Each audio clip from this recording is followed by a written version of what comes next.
The CBS Evening News with Dan Rather.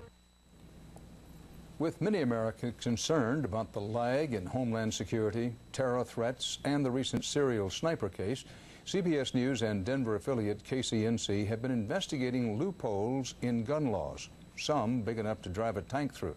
For example, regardless of how you feel about guns, you may have no idea how easy it is to convert a legally obtained rifle into an unlawful machine gun. CBS's Cynthia Bowers shows you in tonight's Eye on America.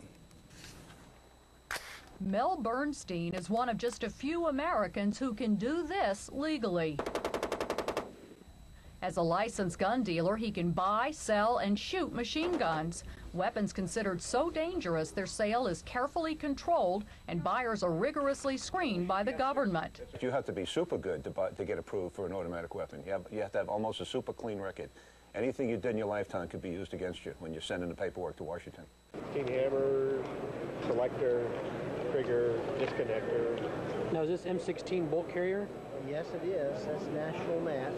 But a joint investigation by CBS News and Denver affiliate KCNC found that anyone who wanted to assemble a machine gun could find everything needed for sale at this Colorado gun show.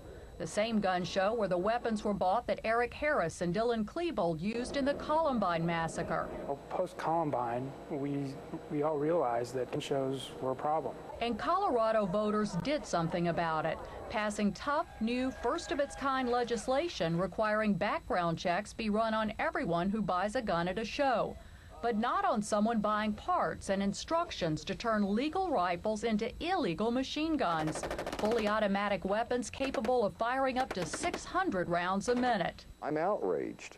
This man, who asked not to be identified, found out the hard way that just because something's for sale doesn't mean it's okay to own. I assumed that after Columbine, that would be the safest place. Everything for sale would be heavily scrutinized. So he assumed it was legal. Tiny parts needed to make his semi-automatic rifle fully automatic. Even though he never installed the parts, just having them along with the gun was enough to get him a federal firearms conviction. He now faces 2 years in prison. But it's not the ones they catch that worry law enforcement. It's the ones they don't. I think the violations do go on at the gun shows, but I think violations go on all over the state, in homes and cars and garages. We can't be everywhere. One lawmaker who pushed for tighter restrictions acknowledges Second Amendment rights must be protected, but to a point. You have to be reasonable. No one needs to have a machine gun for self-protection. No one needs to have a machine gun to go hunting. And it's not just machine guns. As we showed you last night, components to make a bomb were also readily available at this gun show. Components that are easy to buy and easy to build, no questions asked. In Denver, I'm Cynthia Bowers for Eye on America.